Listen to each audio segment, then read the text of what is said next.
Nope. It's been a little bit more miss than it's been hit or miss. What's been a hit? I heard there's been a lot of hitting, right? Yeah, there has been a lot of hitting. Stenhouse family? Some fisting and there has been some fisting. A lot of fisting. There has been a lot of fisting. That's right. All over the place. I saw you fisting all over that place. Yeah, we were throwing some haymakers. That's old school. That felt old school. Yeah, that's old school. That's old school NASCAR. NASCAR, that's how it was born. Essentially, it was born 1979 Daytona 500. There was a wreck on the backstretch, two guys racing for the win, and they crashed each other, and afterwards they started fighting. Okay, so the fight was awesome. We all talked about it. Mm-hmm. Yeah. The fact that you were involved in it makes it even better for us, just so we can just act like assholes. And then Stenhouse Sr., too, him getting involved. Yeah. And then the I don't know if he's an offensive lineman or not. The pit crew guy that was just, get off my truck. You know, that absolute beast. Yeah, there. Justin, he's the man. Yeah, he definitely came out the winner of that whole situation. Oh, yeah. Hey, congrats, Justin. Somebody's got to win it. Yeah. Somebody's got to win it. So here the conversation's taking place, and he was sitting by the truck like, boom, boom. You took a sip, too. I don't think you thought it was coming, right? You did not think he was going to haul off and haymaker you or whatever your exact thoughts. While I was walking up, I'm like, I saw him there, and I'm like, okay, he's going to be pissed. He's going to want to fight, right? And so he starts talking, and like, he's cool, calm, collected, you know, everything's fine. So like my guard, I started to let my guard down. And then I was given my reasonings of everything, and then he was like not happy with my reasonings, and so, but I saw in the it court coming. of law, you were laying out your case. So he gave me enough notice of like the shoulder pullback that I was like starting to turn around, and I elbowed up, and I didn't get clobbered too bad. Have you ever been punched by a guy wearing that type of shorts before? I don't know if you saw his shorts. Yeah, interesting. It's tough to take serious those shorts, but that right hand, real problem. I would like to get into. You just punch it. I don't give a fuck. I don't give a fuck. I love your reaction. You're a dog, Kyle, and obviously, the guy just tried to punch you in the face, and you're walking back at him afterwards. I mean, that is whole scene. And shout out to Ricky, by the way, standing on business there in his particular mind. But I think the one thing we're kind of confused about is whenever they showed the clip. Yeah. They're like, well, I don't know if this is the part or when they're the part. How many situations in these races are there like situations where it's like, hey, we're going to fight? Because if you're not rubbing, you're not racing, is what we are told as outsiders, okay? So there's like certain rubs you're allowed to do. There's like certain things you're not allowed to do that you guys all have an understanding with. Yeah. You did something he didn't. You broke like some moral driving code. Is that how these fights happen, or why do these things kind of take place? There's a lot to it, yeah. So I would say the biggest thing is he has been known to crash a lot of stuff. He essentially got let go from one of his teams because he wrecked too much. Like aggressive driver, we'll say. No, he just crashed a lot, sometimes even on his own. Okay. And so there was another I don't want to restart any beef here, but, but we can. Yeah, but we can. I hear you. But there was another race a few years earlier where we're racing at Daytona, and just out of nowhere, he gets into my left rear and spins me out and crashes me. Like a pit maneuver like the police do. No, I don't even think he really meant to, but it happened, and he wrecked me, and so I wasn't too thrilled about it, and so I made up my own nickname for him, and he wasn't appreciative of that, and then that was it. Like, I never talked about it again after that. What was the nickname? What was the nickname? Wrecky Spinhouse. Oh, that's good. How quick did that come out of the mouth? I might not have been the first one that have said that. Okay. So, this is like a stand-up. But you were like, yeah, that's the one. Right there. I'm like, it fits, it sticks. Yeah, Ricky Sr., same thing. Yeah, I get it. Okay, so he wrecks me, and so after this, after the fight, he was like, yeah, I punched him because he always keeps talking crap about me, and I'm like, no, I only did that once after you wrecked me, and like never again. Even funnier story about this whole thing is 2 months prior to the fight happening, Ricky bought a toter home from me, like a toter home, motorhome, to go travel up and down the road for his race car program. Business, you guys doing business? Yeah, he bought it from me. Like, we're talking, we're fine. Wouldn't call us friends, but like, we're acquaintances. We actually all hung out together at a Cirque du Soleil show in Charlotte one night. So like, yeah, everything's fine. I had no idea Charlotte would ever host a Cirque du Soleil show. Yeah, it was in a tent. It was like Barnum and Bailey, Okay. Cool. But the NASCAR people heading over to Cirque du Soleil. Yeah, that's awesome. Right? Exactly. Range. Yeah. Way to go. Yeah, I mean, we're all hanging out. We're all friends. We're all having a good time. And then all of a sudden now I'm getting punched in the face. So let's talk about the more grander NASCAR fighting thing. And then we'll get into the racing and this weekend at the greatest track on earth. In our eyes, we live here, obviously. It's the Indy 500, the Indianapolis Motor Speedway. Yep. There are 300,000 people come here every single year. The amount of benefit to the community that place has for this. I mean, it's like it's huge. Synonymous with month of May, the whole month of May. In NASCAR, it's like 20. You guys been here a long time now. I feel like. I think this is year 30. Yeah, so like long time. It's been a great relationship in this whole thing. But whenever we see these fights happen, it's in obviously I guess it's depth. There's some depth to it between you and Recchi in this entire thing. But normally, is it like built up beefs, or like when we're watching the drivers? Is there things you're just not allowed to do? Like what is like the number one rule amongst the drivers you're not allowed to do? Because I hear like, hey, he's going low, that's his lane. Like you're supposed to know where somebody's supposed to be. We can put it on the back wall so it's a little. I see. Well, I mean, I don't know what we're looking at. We're just looking at it. That's rubbing is racing, I guess. So those guys were rubbing each other. Yeah, that's just banging off one another. Like, allowed to do that. Allowed to do that. Yeah, that happens. I mean, close quarters racing, that's a short track. You're coming off the corner. It's tight anyways, you know, so like stuff like that's going to happen. I think what isn't allowed to happen is basically what happened to me last weekend at Pocono with Corey LaJoie. We were on a restart. We're all kind of fanning out at Pocono down the front straightaway. This is post of it. 38 to go. This is afterwards. They'll probably run the replay. Yeah, exactly. When they run the forward.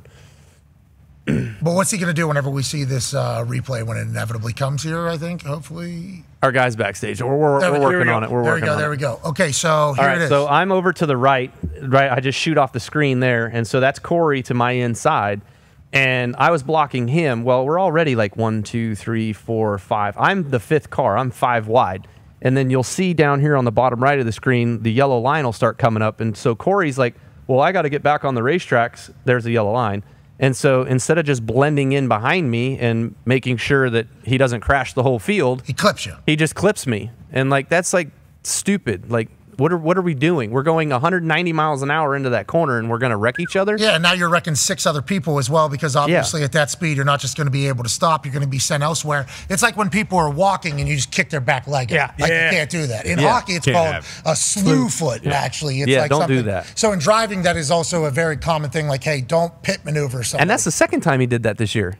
He did it to old 7-time Jimmy Johnson at Kansas. Okay, so do you guys have a conversation, like a players-only meeting, like a drivers-only meeting? No, I didn't even know. He texted me, and then he called me. I didn't even reach back out because he changed his story 4 times. So I'm like, you're just a liar. Like, you wrecked me. Like, I get it. It's fine. Whatever. Payback's coming. But you guys are going 200 miles an hour. You have to have a little faith in each other, right? Because you're all I don't have faith in any of them.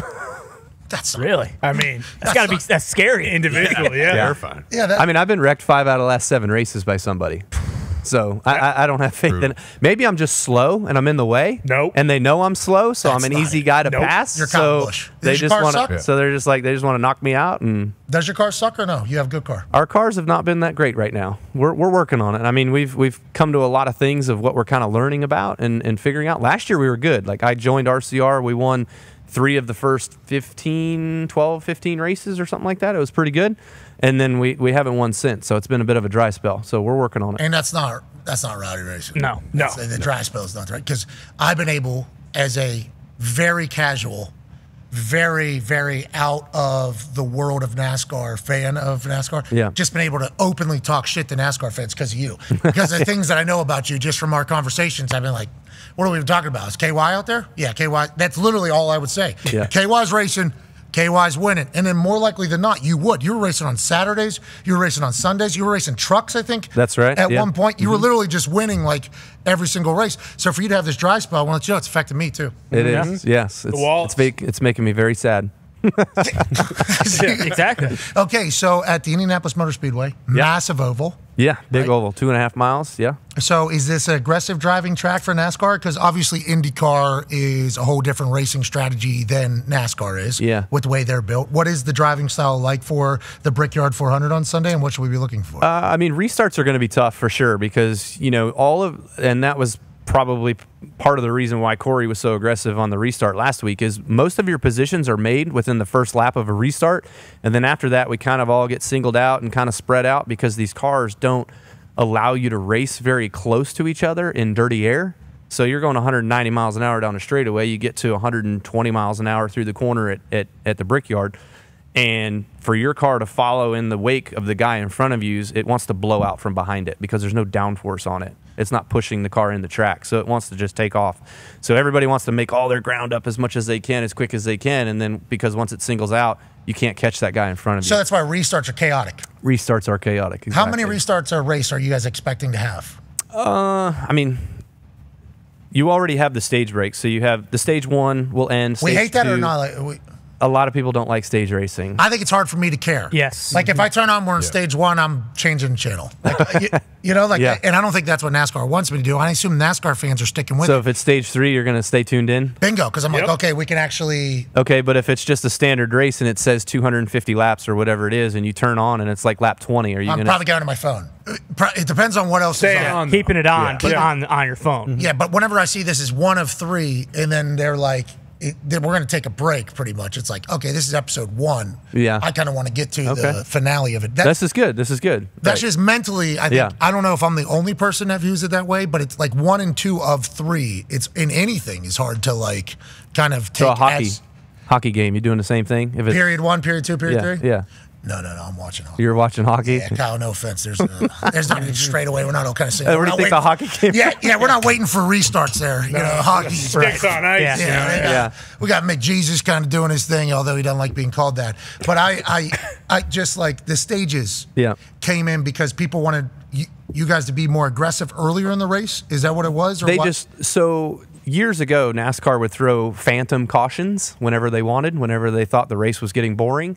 And all of us racers, the competitive guys, were like, hey, this is BS. Like, you can't just throw a yellow whenever you want to throw a yellow. Like, you got to tell us when you're going to throw a yellow if you want to close up the competition. So they made stage racing. So now they have breaks in the racing to close everybody back up together. So one guy doesn't run off with a win of 8 seconds or 10 seconds away. Because to your point, restarts are when the shit's going down. That's right. So NASCAR's like, we need as many of these. Yeah, we need a restart. Need more. And then there's some decisions, I know this from IndyCar, I think there was a restart granted or not granted whenever they were on caution. And the person that maybe owns the whole thing, their team was involved in are we going to restart or are we going to finish on a yellow? Or are we not going to do it? There's so many like little decisions within a race that take place that are like a massive piece of it all, right? In racing. Yeah, I mean, so NASCAR, the rules between IndyCar and NASCAR are different on when it comes to the end of the race. IndyCar can end under yellow. Like if they take, let's just say. Yeah, but I think Penske's new thing is like, nah. They don't want that anymore? I think so, yeah. Okay, so they want to go more NASCAR way. I think there's been a couple races where Penske drivers were maybe not, and they could have ended. Somebody else wins. And then this is me just. Allegedly.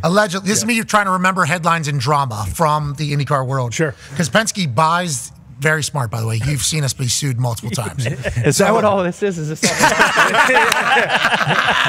These are all the lawsuits. That's all the lawsuits of the show, right? That's exactly what that is.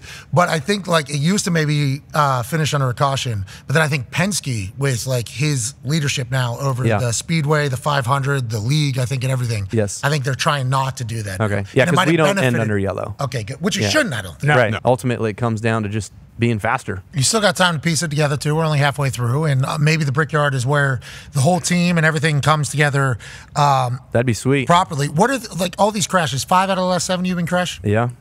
What are they saying about, like, you're saying you're getting crashed out. Is the other people saying it's your fault? Or is this like a thing that where dog chase tail on whose fault it is? Or does kind of everybody understand what's the deal? Yeah, on the one on the screen there, Corey tried to blame me twice, and then he changed his story. And anyways, I need to stop giving fame to those that don't deserve it. So there's a little pettiness going on. The Nashville one, I was 4th in line on a restart. Kyle Larson was in front of me. He ran out of gas. His teammate behind me didn't check up in time, which none of us checked up in time. We didn't expect it, so I just got spit out of the middle and into the wall and ended our race. So that wasn't really anybody's fault, just circumstantial. But normally there is like a understanding of why something happened amongst the drivers. Not really. Like Loudon a few weeks ago, I got dumped off of turn 2 by Ryan Preece. I mean, I don't know. I need the race schedule. I'll tell you. No, he blames you, or you like Ross Chastain wrecked me at Sonoma with 1 lap to go. Come on, Ross. Oh, you said a name there, Kyle Larson. Yeah.